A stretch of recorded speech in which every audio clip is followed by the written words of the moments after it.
He's look great. Now you can see it. He's a very welcome to the Sean O'Casey Arts Festival. And tonight's performance of A Lament in one ear, A Song in the other. On what is a very special day for us in the Sean O'Casey world. It's the anniversary of Sean O'Casey. So it's a very fitting. Yeah, go on in. Sorry. Better off making noise now than when so it's great that you are all here. And just a couple of housekeeping things before we start. Very unlikely event of an emergency. The exits are the door you came through. And then there's two further exits to your right hand side. Now I'm just going to ask everybody to take a moment to take out your phone. Everybody got it out? Now, switch it off.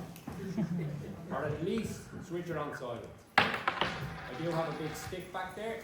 Someone's phone does go off during the performance. I have to come out and hit you with a stick. That is the rule. So after all that, tonight's performance is Lament in one ear, A Song in the other by Danièle Tort.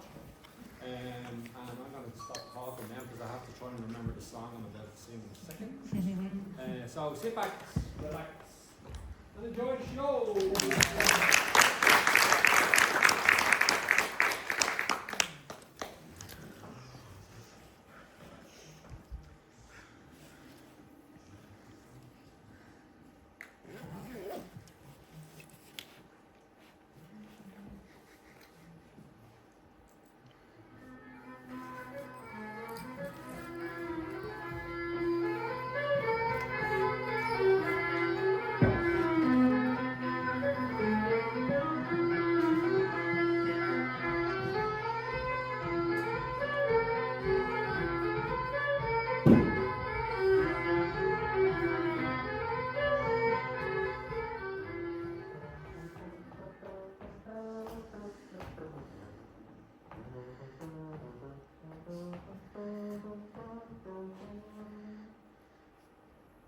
All around me I wear a band of green ribbon, oh, careless of what any lofty mind might say. If anyone should ask me why, I'll tell them ere a wove it. And all around me it's destined for to stay.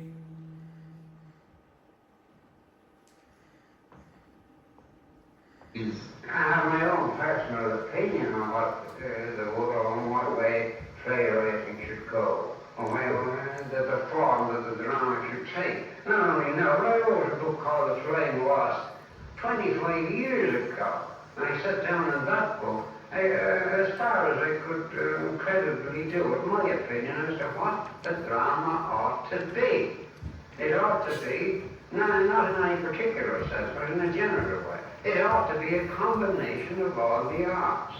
There ought to be music in it, and ballet in it, and of course dialogue in it, good dialogue in it, architecture in the form of the way in which the scene is constructed, scenic design, that's painting, every conceivable art that the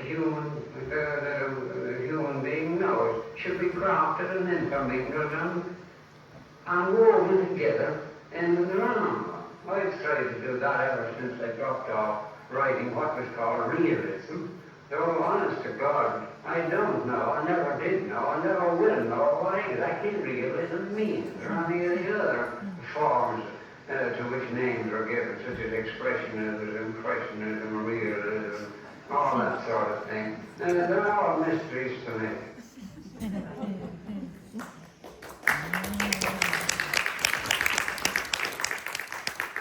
Good evening, ladies and gentlemen, and welcome to tonight's event, A Lament in one ear, A Song in the other. You just heard Sean O'Casey reminding us that for him, drama is not just about the written word. It has to be alive, it has to be multidisciplinary, and of course, music is a huge part of it. Music runs through all of Sean O'Casey's plays. It's rich, it's layered, and it's full of meaning. And yet, this is a side of Sean O'Casey that is often overlooked. Tonight, we'll hear clips of a conversation I had with Sean O'Casey.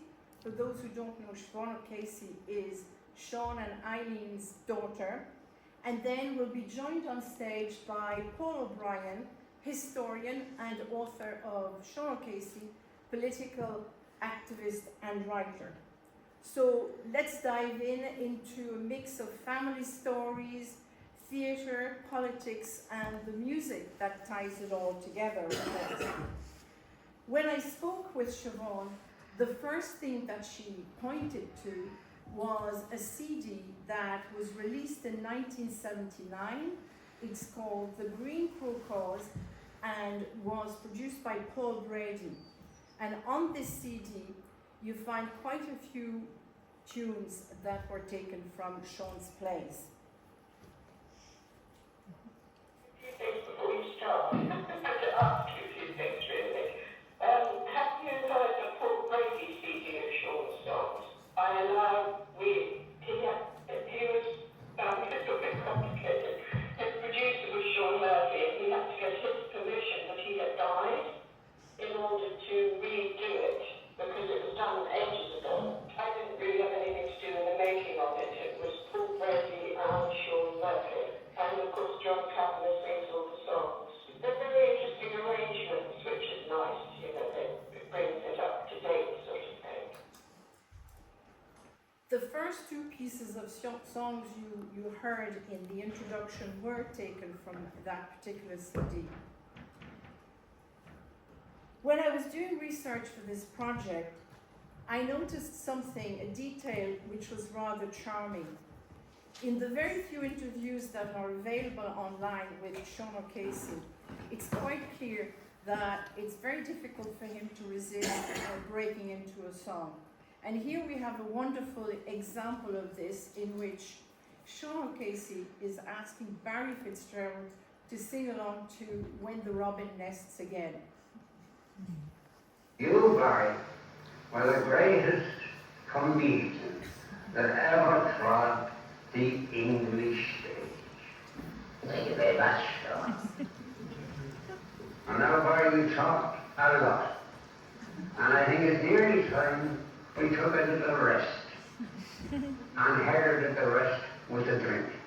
But before we do that, I'd love you to give a little tinkle to that song that you used to sing in the centre of the first act of the play. When the robin's nest again. When the robin's nest again, and the flowers are in bloom, when the springtime sunny smiles seem to vanish all sorrow and gloom, then my body do I glad, if your heart be true to them, as the promise came come back to me, when the robin's nest again.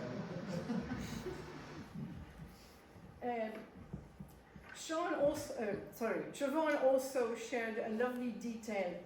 At one point of his life, Sean O'Casey was given a gift of a Grundig tape recorder so that he could record his memories, because his eyesight was failing quite severely. And she says that a large part of it is not just talking, it's also singing. He did some tapes in the Greek life when he really couldn't see very well with my mother.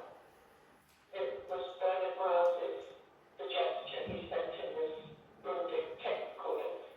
And Sean was never good at, felt very good at doing this sort of thing. It was new to him, if you know what I mean. So he decided to base his memories on the songs throughout his life and in the plays.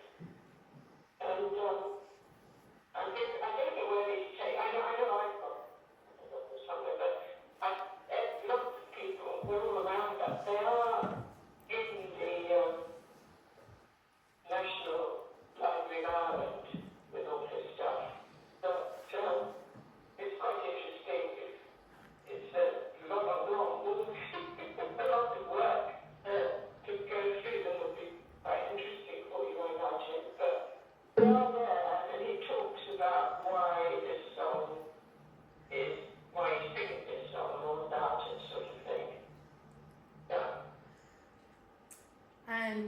going after these Grundig tapes in the National Library. But also, singing seems to have been a very important part of Sean's creative process.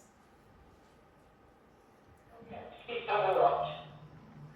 He's done a lot when, if he was quiet and didn't sing, you knew he was not exactly depressed, but wasn't working, he couldn't think what to do. And then as soon as he started singing, you know, jolly good, he's writing again, sort of thing. But back to the beginning, before Sean wrote plays, he wrote ballads. Yes, he used to write ballads when he was young, and Tom Clark was the printer. Do you remember about him? He was one of the people in the Rising, and he had a printing shop. I can't think of the name right. And he would print these ballad sheets because that's what people sold around Dublin and things. You know, they sold ballad sheets. There's a character in Dickens that does the same thing in Our Mutual Friend, I think it's called. Anyway, so he used to write, they were sort of political, like the grand old Dame Britannia, for instance, yeah. And that one in particular.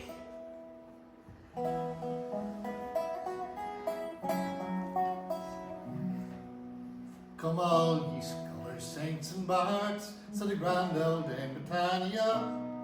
Come on and join the Irish Guards, said the grand old Dame Britannia. Oh, what is all the fuss about, said the grand old Dame Britannia? Is it us you're trying to live without, says the grand old Dame Britannia. Now don't believe them Sinn Féin lies, for every Gael that for England dies, well nigh beneath the home rule skies, said the grand old Dame Britannia.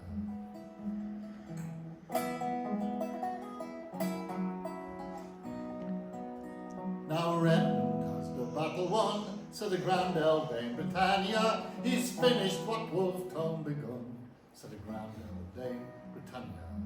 Though Shinners through the country stalk, and they praise 67 and Bachelor's Walk, d'ye ever hear such foolish talk, said the grand old Dame Britannia. Now you'll want £100 from me, said the grand old Dame Britannia, for your old Hibernian Academy, said the grand old Dame Britannia. But first I got the hunt to quell, so I need all me gold for shot and shell, and your Irish artists-in-law go to hell, said the grand old Dame Britannia. Now Johnny Reverend, you're the one, you went to the front and you fired a gun. You should have seen them Germans run, said the grand old Dame Britannia. And everyone who dares to step on German feet will get a package tied up neat, a home rule badge and a winding sheet, says the grand old Dame Britannia.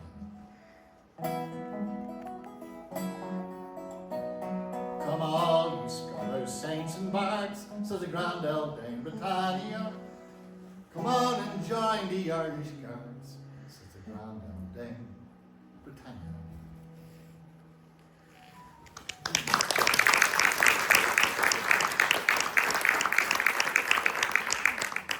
That was Paul O'Brien singing the grand old Dame Britannia. Paul O'Brien is someone I know many of you in the audience are familiar with, a musician who's been writing songs about East Wall stories for years. When I spoke with Siobhan and I asked her whether the O'Casey household was musical, she spoke about her mother, Eileen. Beautiful voice. She was a contralto, really, and one of the first jobs she ever got was as a soubrette in the Gordon-Card Opera. And she was, when Sean met her, she was with Charles B. Cochrane. He was one of the first people in England to have chorus lines, very famous chorus line, you know, in musicals. And his dance, as in Phyllis, were called the Cochrane Young Ladies.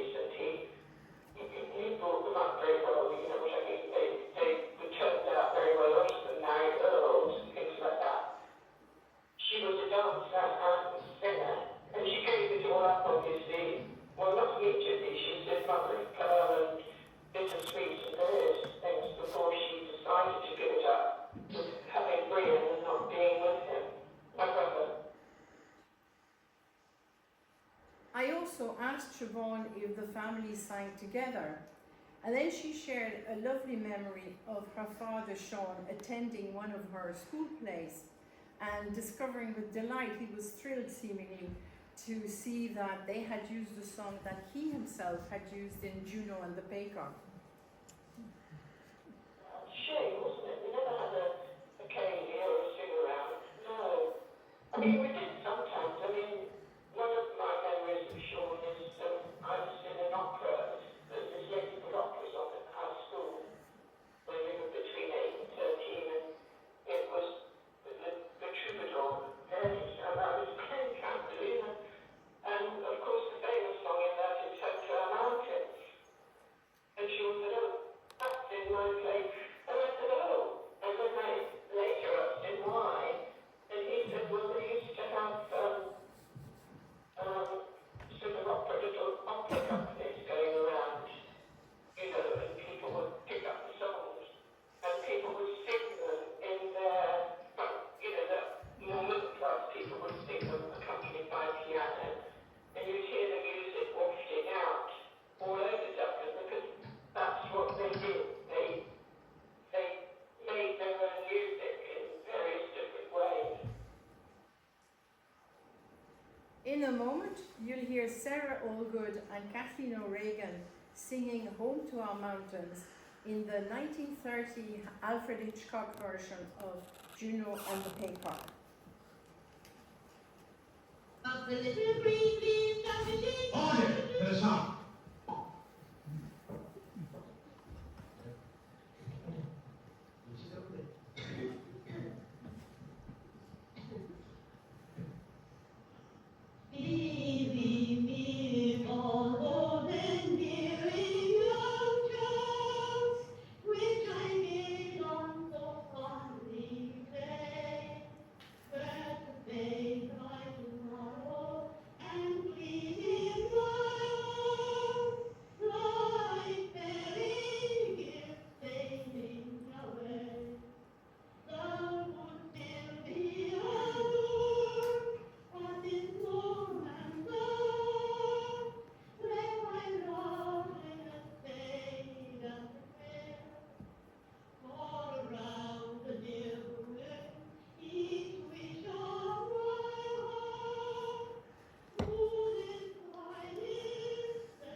Sorry, I forgot to say that this film was released in 1930, very early film.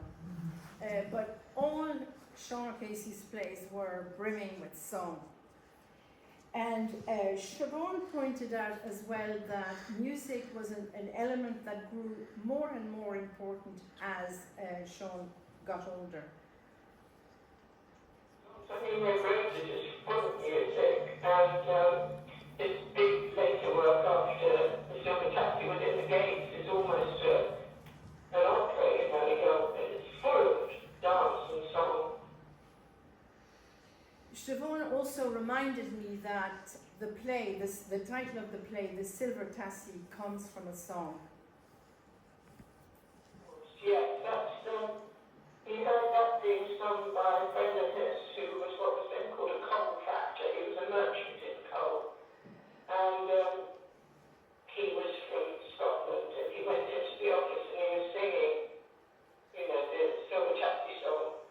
And Sean immediately asked him to sing the whole thing and wrote it down, and then dashed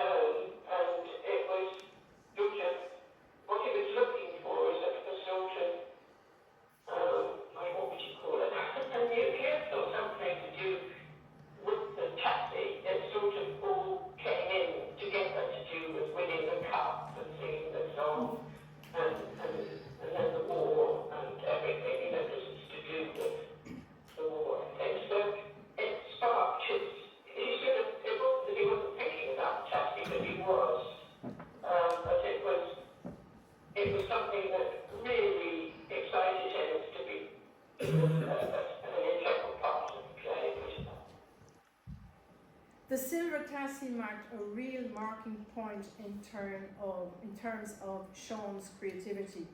But we'll get back to it a little later on with the other Paul O'Brien, not the Paul O'Brien you just saw, the other Paul O'Brien.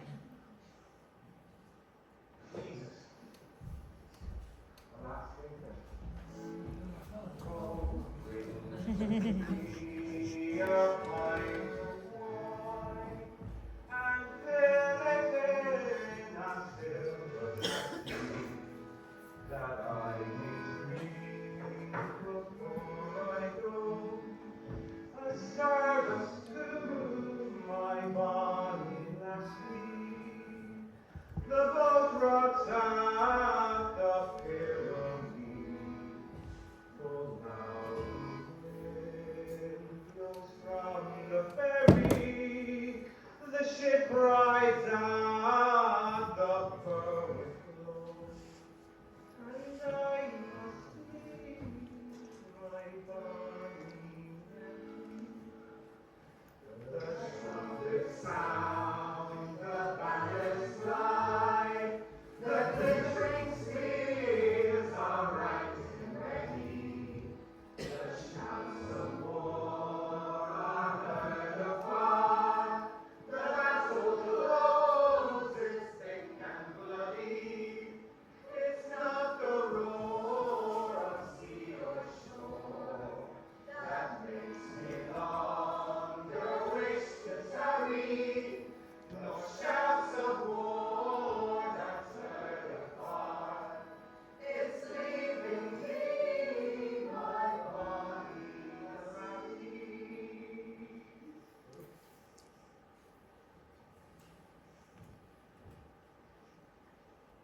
By the time Sean was writing the Silver Tassie, he'd already started experimenting with new ideas, and particularly with bursts of Gregorian chant. Uses Gregorian chant. For him was a very important part of the theme to do with the war. It's probably a good end to the song. It's a lovely song, and in our case says to the young Julia who's come back from Lord's, and she says, "Will you help me?" I think his name is Robin, and he says, "I can only say," he says, "be brave." And so we know, be brave, because she's going to die. And then he goes off to sing this sort of rather uplifting song. Sean didn't use music just for mood. He used music to change mood. Joyfulness to heartbreak, just like that, in a heartbeat. Take Juno and the Peacock, and we'll see a little extract of it a bit later on, where a nice little sing-song is being interrupted by a funeral song, Mrs. Tancred's son's funeral. It's absolutely brutal, and it rang true then just as it rings true now. Grief crumbles the little bit of joy that these people can afford. And that's the point, that's Sean's point. Sean's music choices were never random. They were always razor sharp. Every song carried truth. But back to the lighter side of things, and back to Sean singing in the home. The songs he would sing would be, mainly he'd sing in Gaelic, but the song he sang a lot to people who came at the table, and we would say, "Oh God, it's really good," you know, was the Bard of Armagh, was one of his favourites. And then he'd sing not songs from his plays, but Irish folk songs.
And that was, of course, John McCormack singing the Bard of Armagh.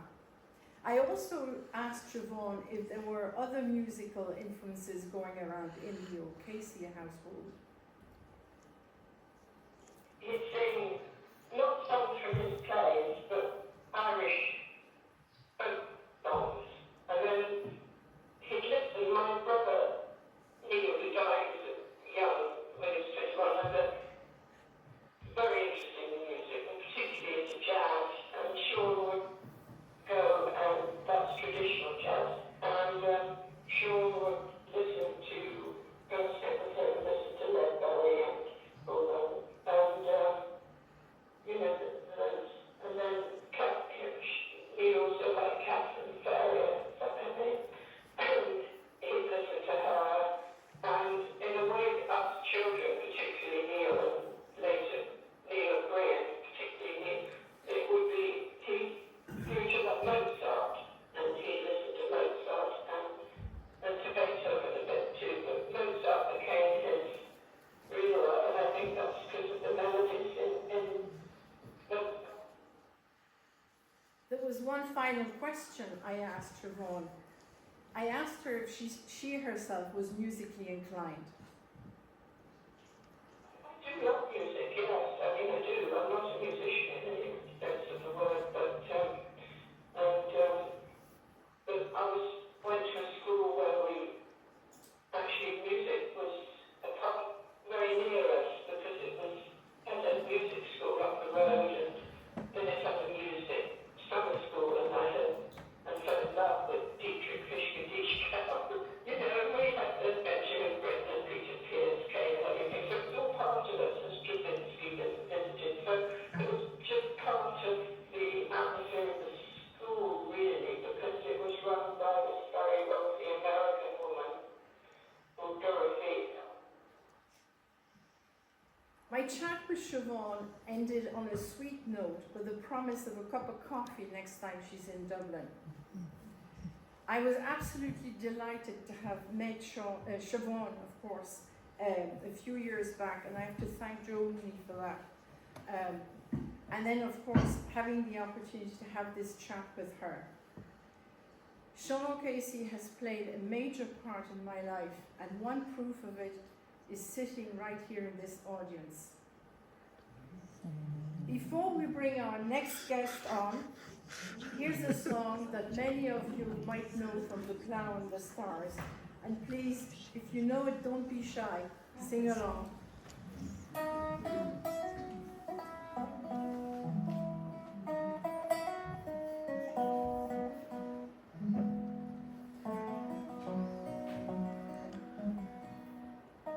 The violets were sent in notes,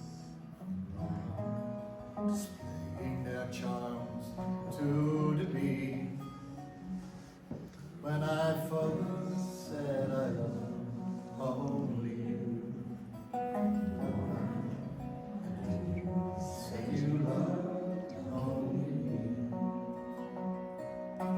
The chestnut blooms meet in the glade, nor the robin sang proud from a tree. When I first said I love only you, Nora, and you said you loved only me. The golden road daffodils shone, Nora, and danced in the breeze on the leaves. When I first said I love only you, Nora, and you said you love only me. The birds in the trees sang a song, Nora, of happier transports to be.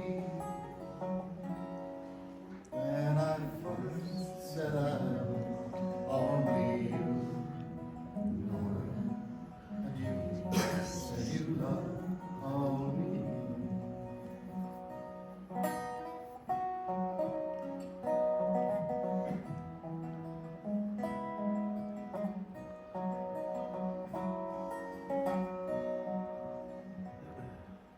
Our dreams, they would never come true, nor our hopes were never to be. Since I first said I love only you, Nora, and you said you love only me.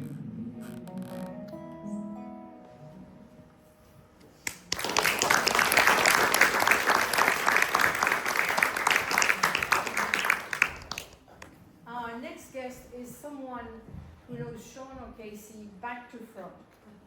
Please join me in welcoming on stage the other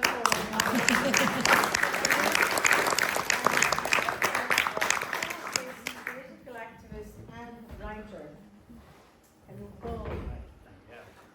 Paul, I see you have brought a whole array of different Sean O'Casey items, which are all really, really fascinating. But you particularly brought a first edition of Songs of the Wren. Could you please maybe tell us a little bit more about that? This is it here. Songs of the Wren was published in 1918 by Fergus O'Connor, who was a member of Sinn Féin. They are all political songs that O'Casey wrote probably between about 1913-14 and 1918.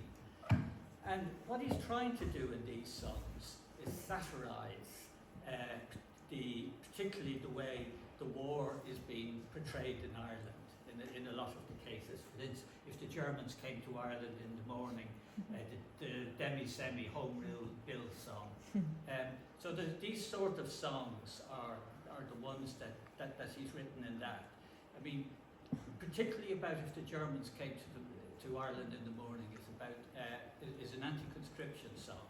I mean, some of you may or may not know there were posters put up around Ireland saying, Irishmen, come to the rescue, Catholic Belgium.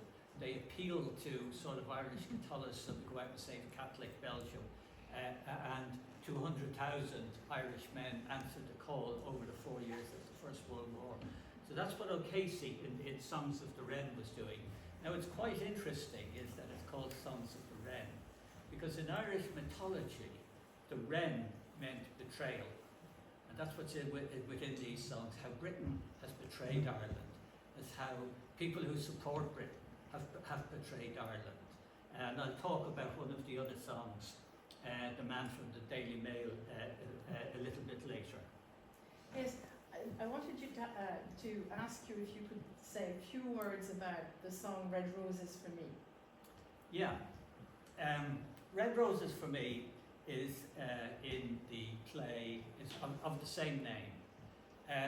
Now, O'Casey in 1919 had written a play called The Harvest Festival, which was about the 1911 railway strike, of which he was an activist in.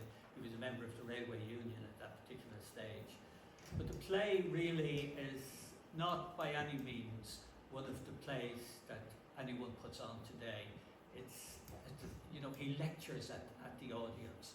When, he wants to make a political point, the leading character sort of walks out to the edge of the stage and preaches at the audience.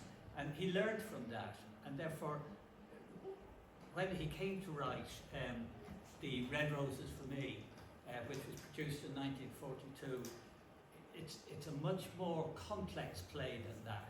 He moves away from lecturing the audience. He tries to expose the contradictions, and he allows the audience make up their own mind. Now, there are two levels of songs in this. There's the really political songs, like the scab. A scab is someone who scabs on a strike, and this is during the railway strike. I mean, the opening lines are that, if I can't shoot a gun, I can throw a stone. In other words, O'Casey had no compunction about the strikers beating up the strike breakers. And I mean, the incident that he uses in it is from a true incident, actually from 1913, when the scabs who were driving a horse and cart down the quays were attacked by the strikers. The horse was unyoked, and they threw the driver and the cart into the Liffey. So that's the sort of background in it. On the other hand, Red Roses for me as a song which finishes off the play is a very sentimental song, and it's perhaps one of his best known songs that is still sung extensively today. And yes, we'll hear Kira sing Red Roses for me right now.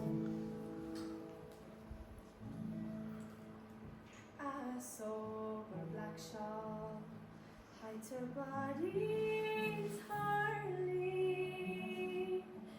touched by the sun and the salt spray of the sea. But down in the darkness, a slim hand so lovely carries a rich bunch of red roses for me.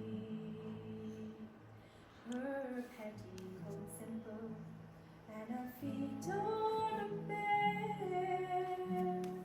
and all that she has is but neat and scanty. But stars in the deep of her eyes are exclaiming, I carry a rich bunch of red roses for thee. No arrogant gem sits enthroned on her forehead, or swings from a white tear for all men to see. But jewel desire in a bosom so pearly carries a rich bunch of red roses for me.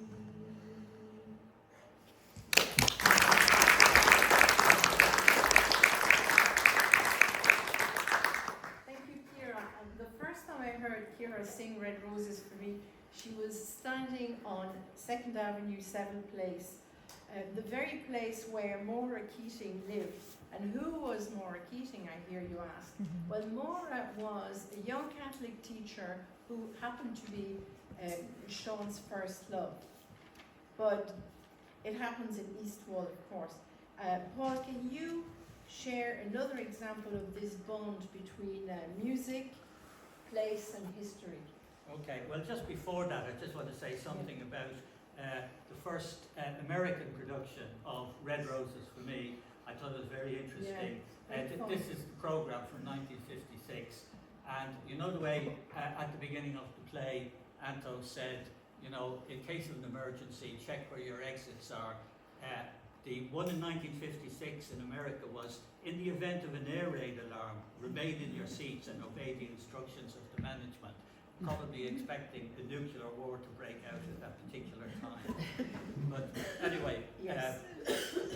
Sorry, you were... The tie between music, place, exactly, history. Exactly. O'Casey was a Protestant, and he remained in his church, even though he he was an atheist in later life. He was a regular churchgoer, and he used to take part in church services. Somebody recalled him who, when it was his turn to give a sermon on a Sunday, in terms of he'd break into song in the middle of the sermon. So you can see the tradition is, you know, going right back in his life. He was a great storyteller.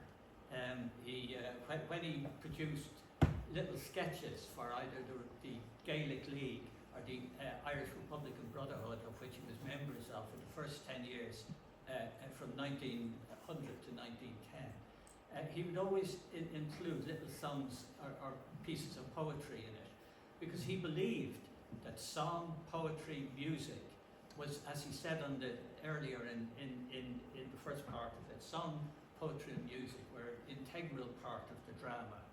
And we see this in a very interesting way in the Silver Cassie. I said we've already heard something about that. If we go back to the three Dublin plays, you have a play about 1916, the War of Independence, the Civil War. The other great event of that period was the Great War, where I said 200,000 Irish people volunteered for it. And the Silver Cassie is a war play, and logically it should fit in there. But in reality, even though the first act and the third and fourth act take place in a Dublin tenement. This is not a Dublin play.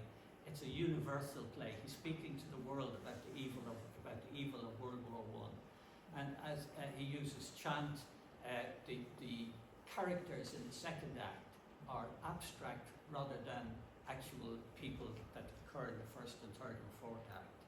I mean, the second act is set in the church where the cross is askew on the wall. It's a church that's been bombed during the war, the World War I. And there's a great howitzer that faces out at the audience. And what in this play is, he's trying to create a contrast between the morality of war and the morality of religion. He's satirizing how war in that particular period had become sacred.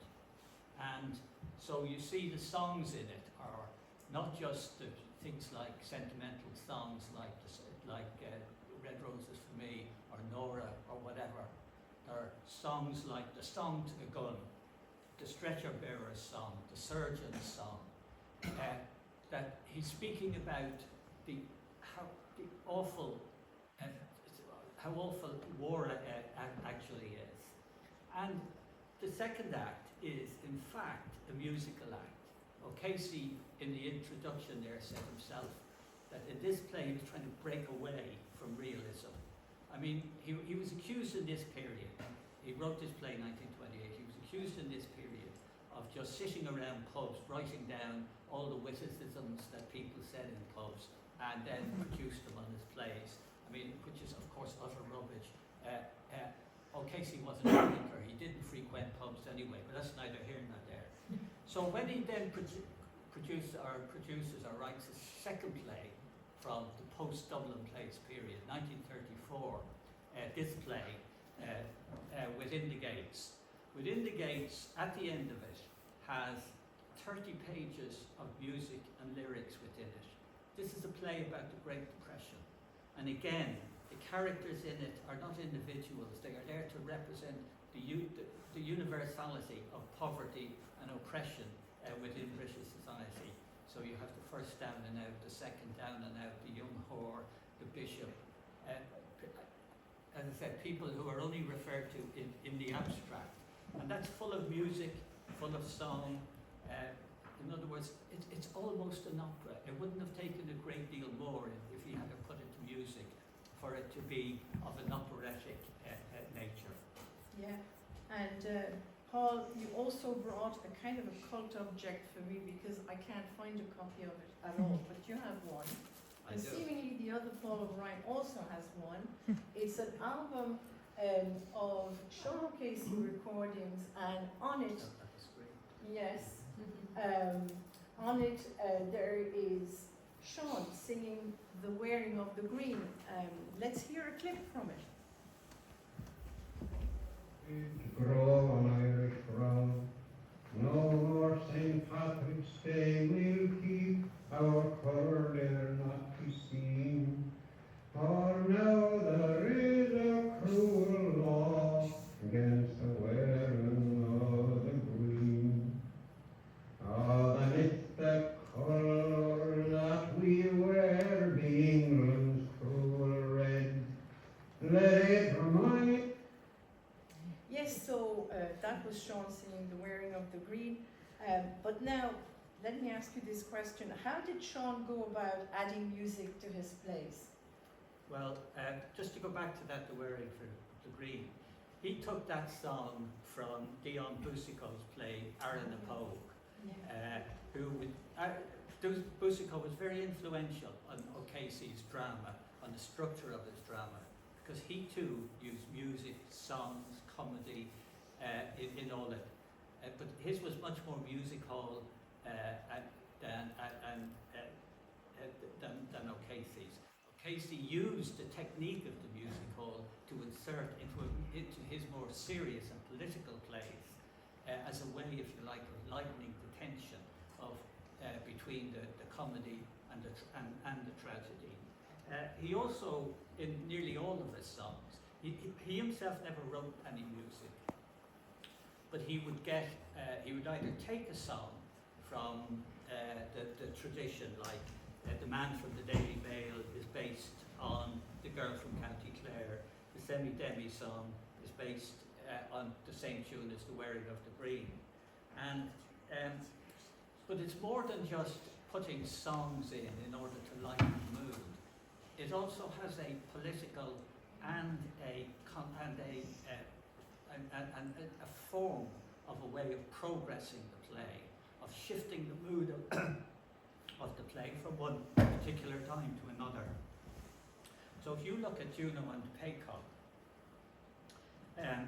here he uses the song, the tradition in most working class families of the sing-song. The family had just got an inheritance, and that inheritance, they go out, they hadn't got it yet. They believed they were being left money. Should there be some water there, please? They believed it, and on the basis of that, excuse me a second.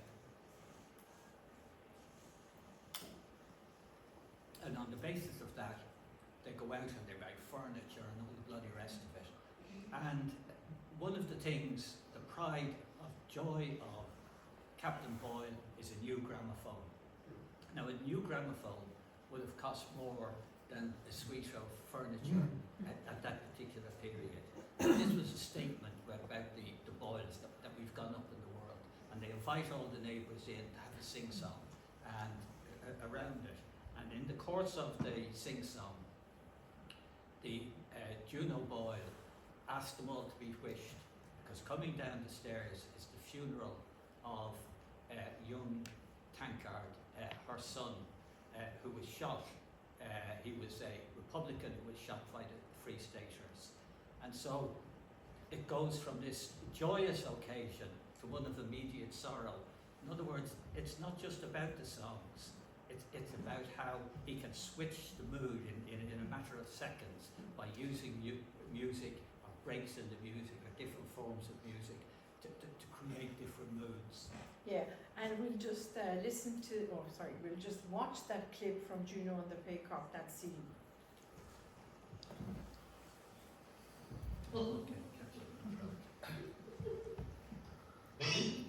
His Lord has to keep dead silence. And the Vice Captain, not his people.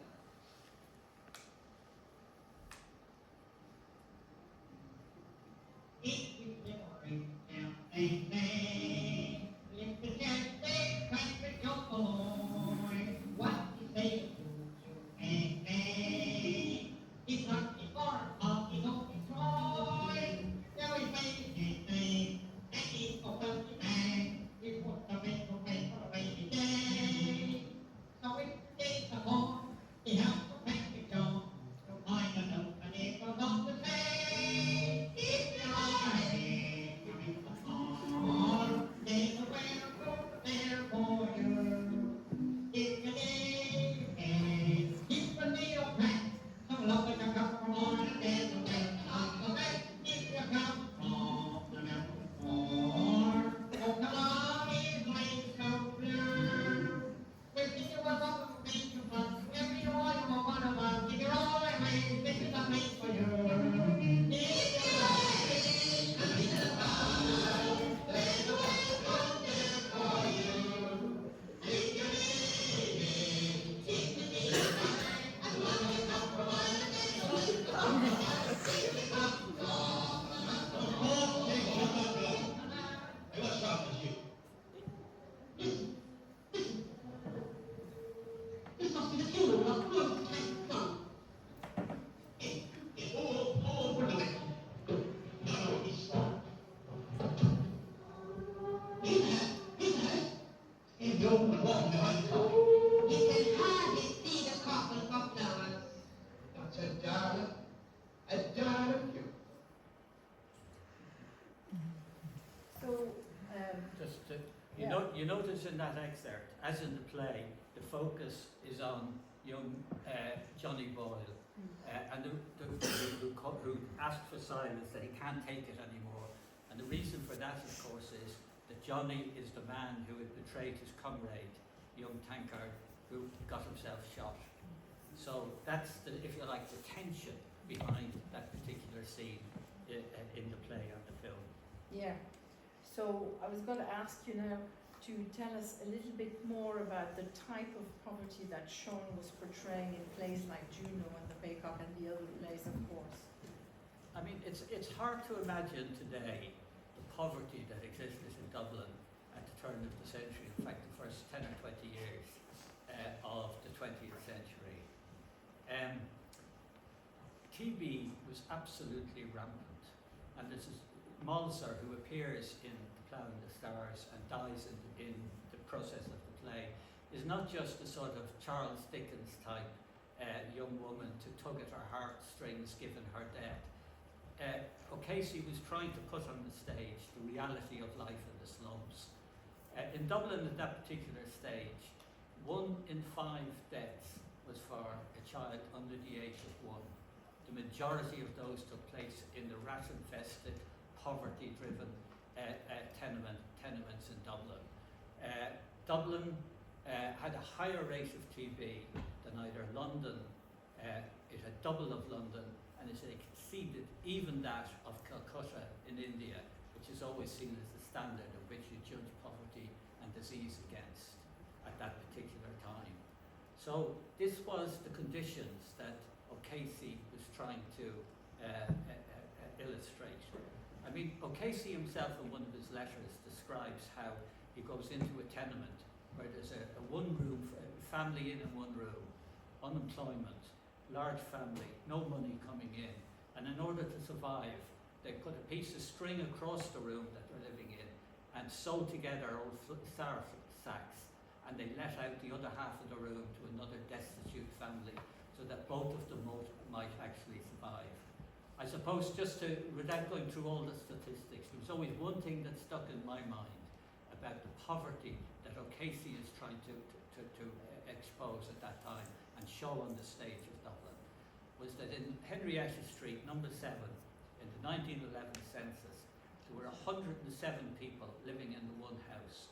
There was one outside tap and 2 toilets that didn't have running water in them.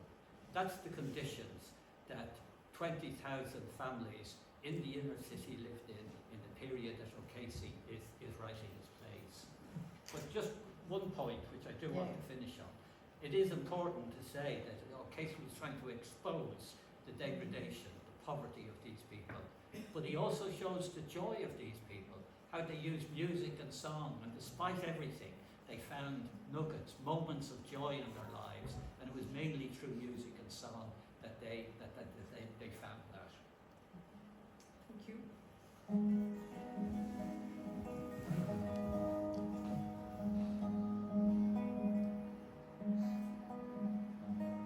Walking past a family home from so long ago, on a street built for bishops and the best, the lords and ladies gone back where they had come from, leaving rooms to be shared by those with less, where the doors were always open and the backstairs never lit, where the living haunt the dead, from Lady Molesworth's mansion to Mrs. Dowling's flat, the Reckitt's blue, the rattle red.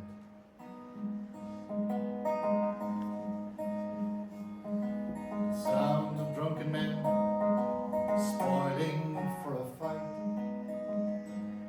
or a busker's lonely tune, the mumbled prayers to God for him to shed his light on Dublin's saddest, darkest rooms. Queuing for the pawn shop, Sunday suits and wedding rings, a picture frame or cover for the bed, out and back again on Saturday, hoping to redeem all the Reckitt's blue, the rattle red.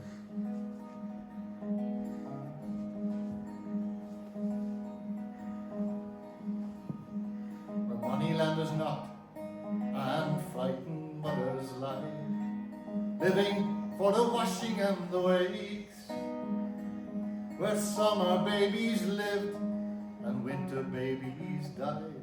And the Lord he gives, the Lord he takes. On the streets voices echo, you can hear the children play. These walls remember every word they said. Though the city of your youth has become the long ago. The wreckage blue, the rattle red.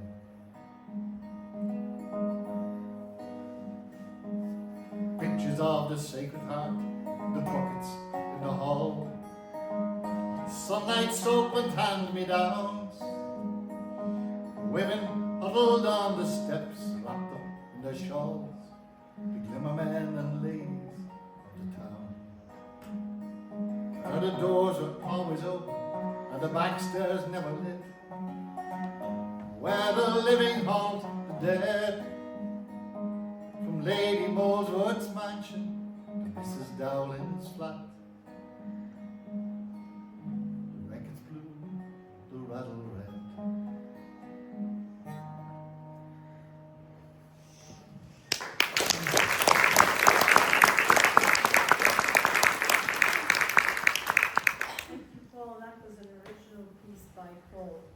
But back to this, Paul, let me ask you the question.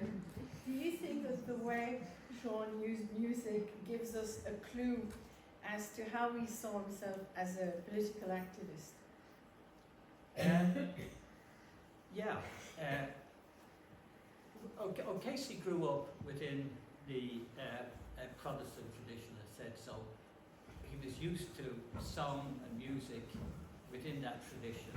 But he was also a great storyteller. And if you remember in the introductory piece in the first half where he's talking about the drama, he said he'd no time for the expressionist or the new theatre. In fact, he did use expressionism and he did engage with the new theatre. But towards the end of his life in the 50s and early 60s, he found it very difficult to engage with people like Beckett or Pinter, playwrights like that. He said there isn't an ounce of joy in their plays. And he believed that joy, laughter, song was necessary in people's lives. And it should be, as he said, we have to take into the drama every aspect of this broad culture that we actually have. I mean, somebody famously said about Beckett's play, Waiting for Godot, you know, it's a play where nothing happens twice. So, and that, you know, it was only a 2-act play, and that is it. So but funny enough, he had great respect for Beckett, and also Siobhan. Siobhan was a great supporter of Samuel Beckett and knew him in later life. But he said he forgave Beckett because he was a poet. Mm-hmm. So, in that aspect, it sort of, as I said, they took the joy out of it.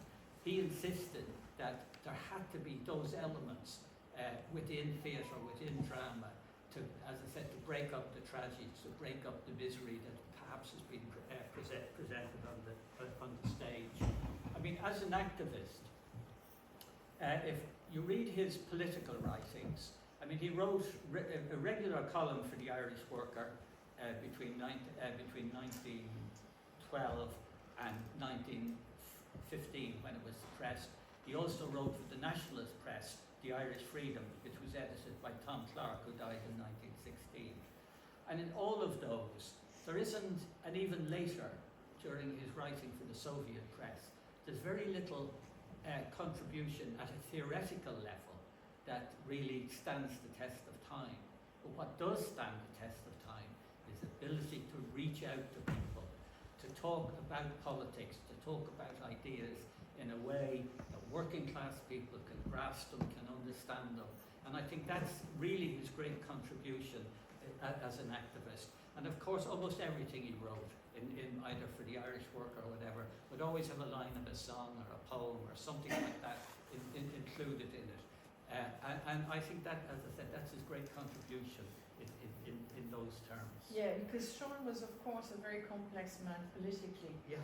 And I'd like us to say a few words about how Sean treats the Protestant in his plays. Yeah. Okay, I'll deal with just two of the characters that are in the Dublin plays. In Shadow of a Gunman, Adolphus Grigson and his wife, Mrs. Grigson, and also Bessie Burgess in The Plough and the Stars. Now, why does he introduce Protestant into his plays and at times appear to denigrate them? And I don't think that's what he's doing at all. O'Casey wanted to make sure that the Protestant working class community gets a hearing. He wants to break down the divisions between Catholic workers and Protestant workers. There was an assumption in Dublin at the time, or right across Ireland at the time, that if you were a Protestant, right, you were part of the gentry, and if you were a Catholic, you were part of the labouring classes. O'Casey himself was a labourer on the Great Northern Railway, and he wants to show that the Protestant working class, of which there was quite a large enclave that was nearly all worked either in the docks or around Amiens Street station for the Great Northern Railway, in the East Wall area, which we're in actually at the moment in this particular area. And so in it, Adolphus Grigson is a member of the Orange Order. He lives in a tenement. He's as poor as any of the rest of the residents in the tenement. And in the middle of the play, when there's a raid by the auxiliaries on the tenement where Donald Davron and the rest of the people live, Grigson comes in, blind drunk, and sort of talks about himself as, you know, the great Orange man and all the rest of it, and how nobody will touch him, that he's, you know, for king and country and all the rest of it. And he sings the song Lily Bolero in it. But the version he sings is actually the Orange Order version called the Orange Lilio. The song originally comes from the 1680s when the Williamite wars were on between the Catholic James II and William of Orange over who's going to inherit the British throne. And the song, the first version of Lily Bolero, is a vile, anti-Catholic, anti-Irish song. I mean, you just couldn't get worse. And so, but there's been 4 or 5 different adaptations. Each group, as they pick up the song, rewrites it. And today it's the Orange Order version, which appears in O'Casey play, and I believe we're going to hear it now. Yes.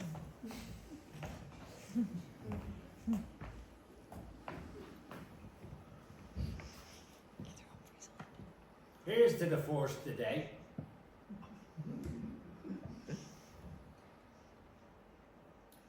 To all men, even if he born in the bottom. Here's to King William. To the Battle of the Boyne.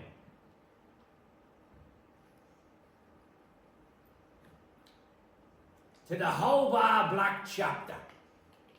That's my order, Mr. Davern. And to the Orange Lilio. Oh, did you go to see the show?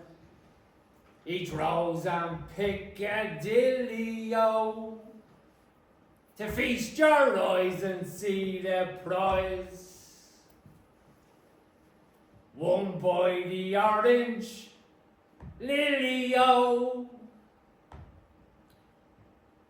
Hey ho, the Lily, oh, the Royal and Loyal Lily, oh. Yous are all nicely shanghaied now.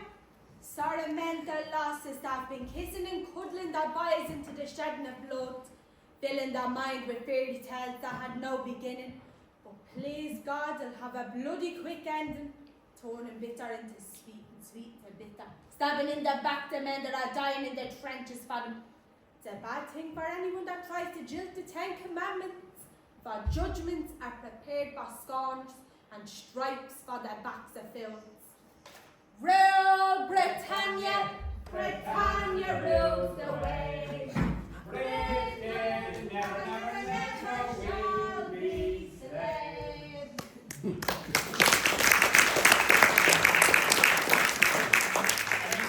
It might seem odd that in an O'Casey play we get a song called Rule Britannia. So, I mean, even though he was a socialist, but he was also an anti-imperialist, and his whole life he believed in the freedom of Ireland, north and south. That was at the core of his politics, at the core of everything that he ever wrote. So why does he have Bessie Burgess in the first half of the play singing Rule Britannia? Well, in 1926, when The Plough and the Stars was first produced, people would have understood that Bessie Burgess was one of what they called the separation women. Separation women were women who either had their husband or sons serving in the British Army on the front in World War I. And if you were separate, if you had either a husband or a son serving, you got 10 shillings a week allowance, separation allowance, and 2 and 6 for every child that you had under the age of 18. Now, if you had 4 children, you would be getting £1 a week, which is slightly more than an unskilled labourer would have earned for a 60-hour week working on the roads.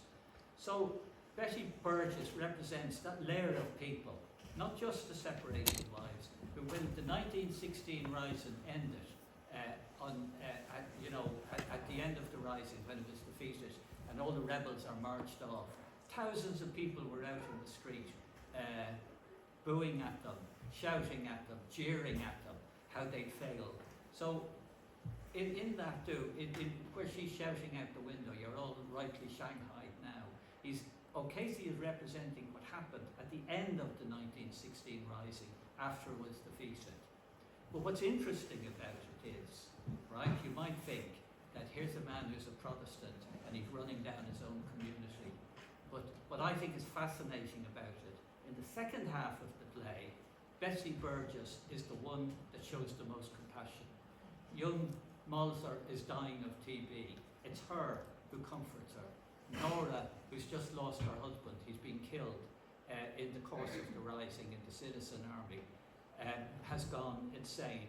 Her child is stillborn in the womb, and it is Bessie Burgess actually that takes care of her, that looks after her. In other words, that O'Casey is saying, look, we are all tenement dwellers. We're all suffering here in poverty. We've got to look out for one another. And he also, of course, closes the paradox that he creates between the first half and the second half. At the very end of the play, it's Bessie Burgess standing at the window who gets shot by a stray bullet from a British soldier. So it is quite complex, and it would have been very much understood at the end of it. But really he's trying to say that our Protestant neighbours, for all their problems and all the rest of it, has got the same problems that we actually have.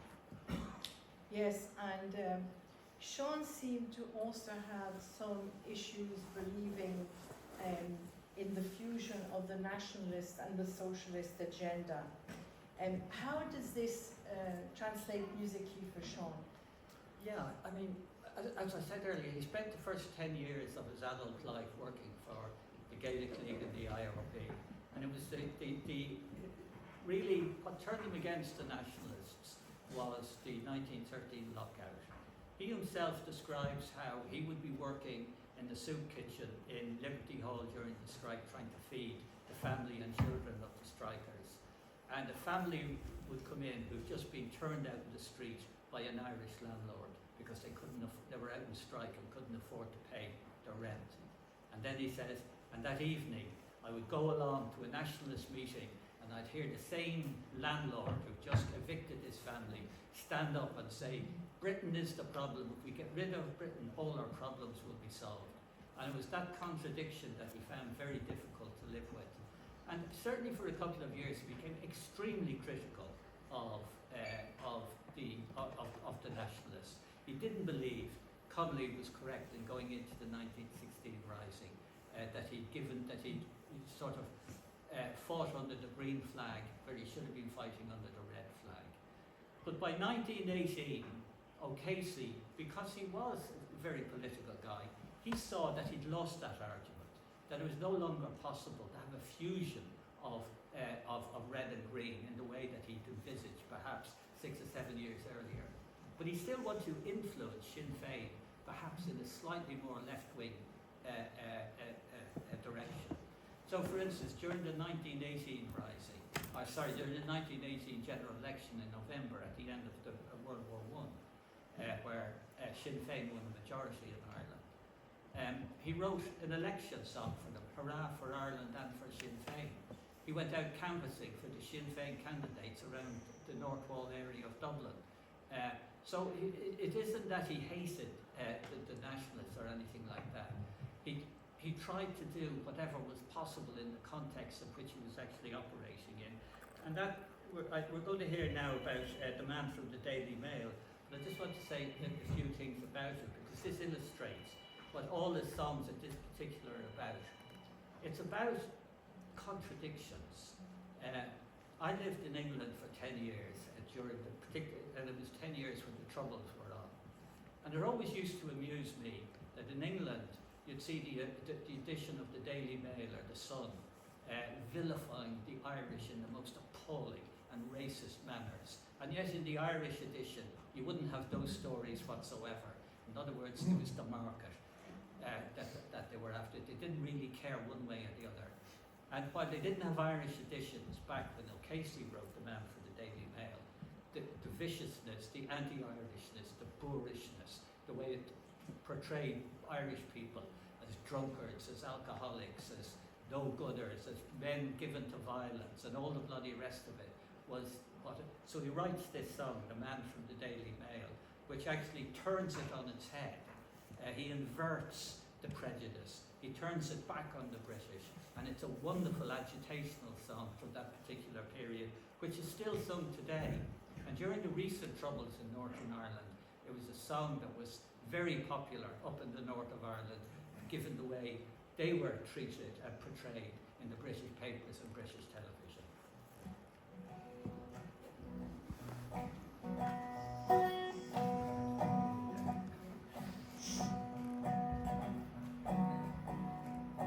Now, Ireland is a very funny place, son.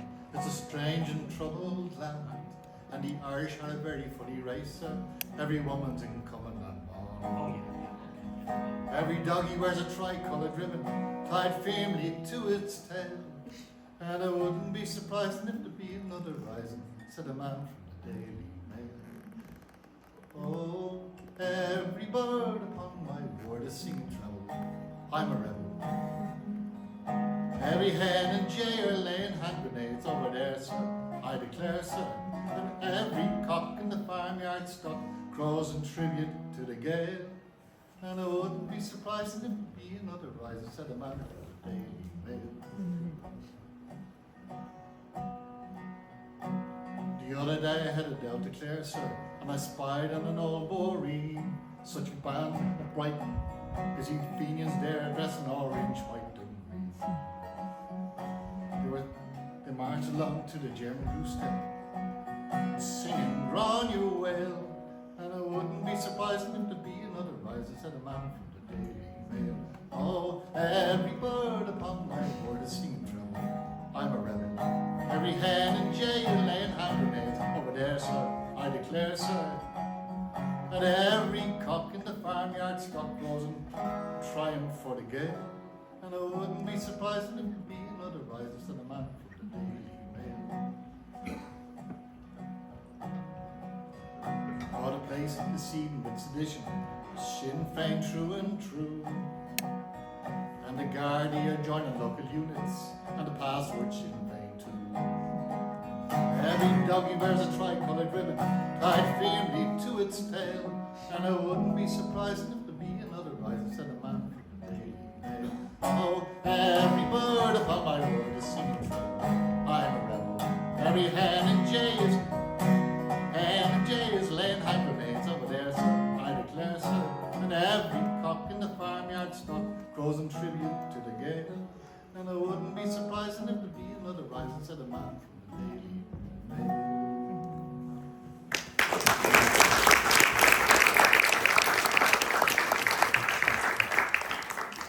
We shall now circle back to something rather important. Sean wasn't exactly a musician himself, but he was a lover of music. So maybe you could tell us a little bit about that. Yeah, that's true. I mean, as you've seen it, you know, during the early bit with Siobhan, what she was talking about, I mean, he'd walk around the house singing. He was always singing, but he didn't have any great sense of music. I know that sounds like a contradiction. And so he was part of a group of people when he was a member of the St. Lawrence, in fact he was a co-founder of the St. Lawrence O'Toole Pipe Band, which was founded in 1910 and is still the oldest existing pipe band in Ireland.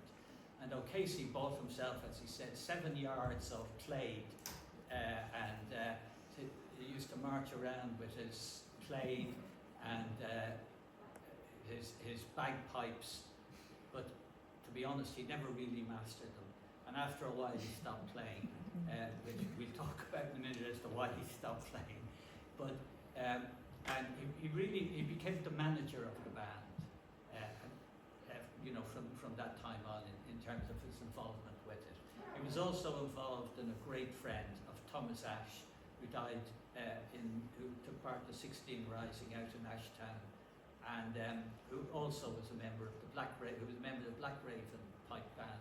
So they shared that in common, and they were great friends right through up to Ashe's death in 1919. So.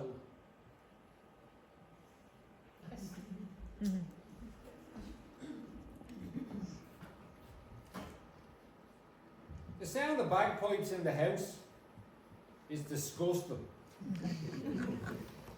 Mick had a gimlet and he bored a hole into them so that, as he said, he'd never play those blasted things again. By the way, Mick was his brother who shared the house down in Abercrombie Road. Yeah. Just down the road here. Abercorn, sorry, Abercorn. The old brain is going. Go on.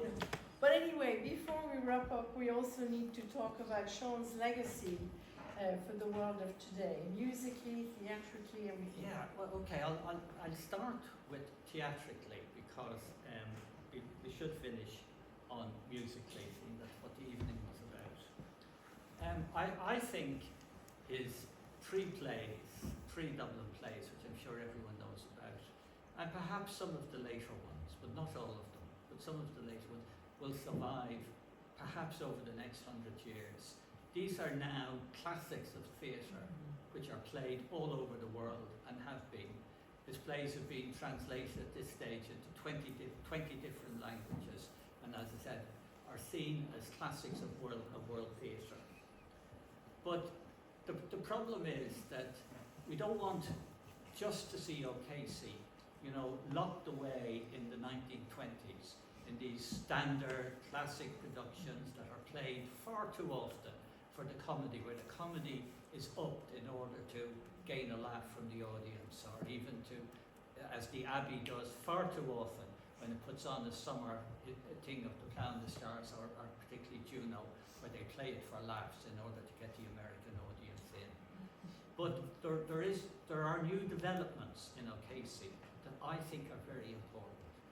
There's a number of community theatre groups that are now looking to O'Casey, looking to his work, how he actually dealt with social problems, with political problems within the plays, and trying to integrate it into their own work.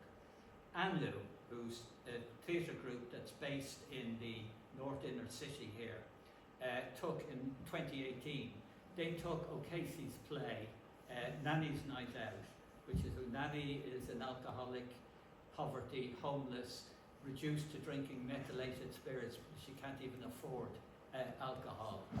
And they take that play and they reposition it in the inner city in the 21st century. And they talk in the play, they write about addiction, drugs, violence, all the problems that an inner city community is having today, and they sort of model it on O'Casey's play. Also last year, Anu took the Starjazzer short story and used that again to talk about the community. And I believe Ciara, who has done the extractions, was in that play. Also, we see out in Ballybrack tomorrow night. For 2 nights. There's a production by the Men's Shed in Ballybrack, and they've taken the 3 one-act plays of O'Casey and adapted them to their own circumstances. If you like, fuse the 3 of them together to talk about loneliness, depression, particularly among older men that perhaps are living on their own, or their children are gone away, or they've been widowed, or whatever. And I think that's a wonderful. And also the girlies up in Rialto, they're doing the production at the moment where they've taken O'Casey's work. Now they don't actually just do an O'Casey play, but they utilise the structure of the play to explore the lives of young girls growing up in a deprived community in this area. So I think this is a wonderful development, that O'Casey, whose all of his plays are set in this community here, down in working class communities, in the tenements at that particular time. And he addresses the same sort of problems that we have today, but obviously in different ways today. But that working class theatre groups can take his plays, can be inspired by his work, to talk about their experience, to develop their experience. And O'Casey, you know, was a product of this community. And what I think is wonderful about his work today, in the way what they're doing, is that O'Casey has come home to the community that actually, you know, created him, that gave him the topics that he did. Just the last point as well about O'Casey, because I think this is important. There were plays about working class communities before O'Casey's Shadow of a Gunman in 1923. I mean, one of them was Blight, which was by a doctor and a journalist. But in that play, they addressed the problem of poverty and homelessness in the Dublin inner city. There were other plays, the Jerry Builders and a number of others, about the tenements. But the problem with those plays was you had outsiders telling people what it was like. The difference with O'Casey is, he actually lets his characters speak for themselves. O'Casey isn't speaking on their behalf. He put this deprived community on the stage, gave them a voice, and let them speak about the problems that they face. And I think that sort of theatre is immensely relevant today, and we should be glad that there are people bringing on that tradition, drawing on the O'Casey tradition, while at the same time, and I love all the classic productions, that O'Casey takes his place with the great playwrights in the world. I mean, just to say this, O'Casey was a socialist, and somewhere he writes, someone asked him, what does his socialism means? And he said, socialism for me means joy and a song or two. And I think, you know, because what O'Casey meant by that was, to have joy, you have to have somewhere to live, you have to have a job, you have to have also a song or two, pleasure in your life. But without a job, without a house, without an education, how can you have pleasure in your life? So you know, I think that concept runs through all of his plays. I lastly want to just talk about very briefly, if I may, about music, because that was the theme of O'Casey. Now, if we look, I've talked a lot about the songs, and particularly ones that are dated to the 1920s or even earlier that he drew on, like The Wearing of the Green, which is a song about 1798. But there are 3 traditions, I think, that are still drawing on O'Casey. One is classical music. It's not, I don't think it's up there. There is this, the English National Opera, who produced an operatic production of The Silver Tassie in 1999, and it was put on the English National Opera stage in London. It's also been in New York and elsewhere. In other words, they were able to use it in the operatic classical tradition, and I think that's wonderful.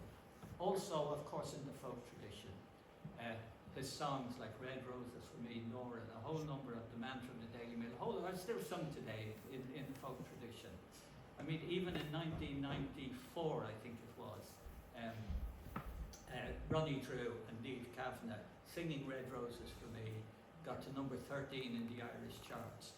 So, you know, his songs still have a relevance and are still listened to and sung today by many people. But I think one of the most interesting things where we've seen over the last 20 or 30 years is how punk music has looked to O'Casey. The very first album by the Pogues, 1984, was called Red Roses for Me. Now the song isn't in it, but they said we called it Red Roses for Me because we want to place ourselves in the tradition of Sean O'Casey. And our own here from this particular area, the Radiators, or Radiators from Space, various names that they had. They also, in their first album, 1979, Ghost Train, said that we were inspired by O'Casey, and one of the songs we took out of were inspired by the song Shadow of the Gunman. So whether it's high opera or punk music, O'Casey is still actually blasted away out there. So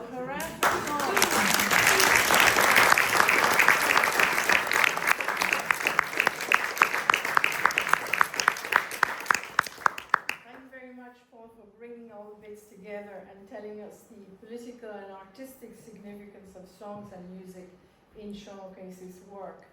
And to end this talk about Sean O'Casey and music, we should really turn to Sean's own word from The Sting and The Twinkle. I have found life an enjoyable, enchanting, active, and sometimes terrifying experience, and I've enjoyed it completely. A lament in one ear maybe, but always a song in the other.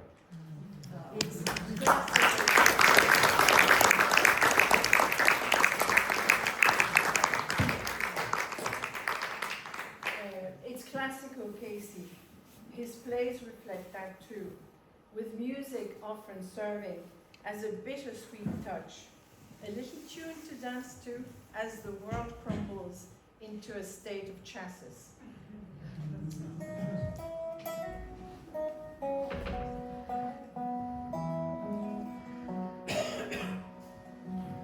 It's your last chance to join in. Oh, the violets scented woods, speaking their charms to the bee.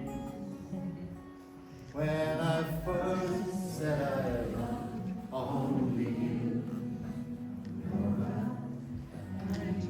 said you loved only me. The chestnut blooms gleam through the glade. Nora, a robin sang loud from a tree. When I first said I loved only you, Nora, and you said you loved only me. On a golden road, daffodils shone, Nora, and danced in the breeze on the lea. When I first said I loved only you, Nora, and you said you loved only me. The birds in the trees sang a song, Nora, of happier transports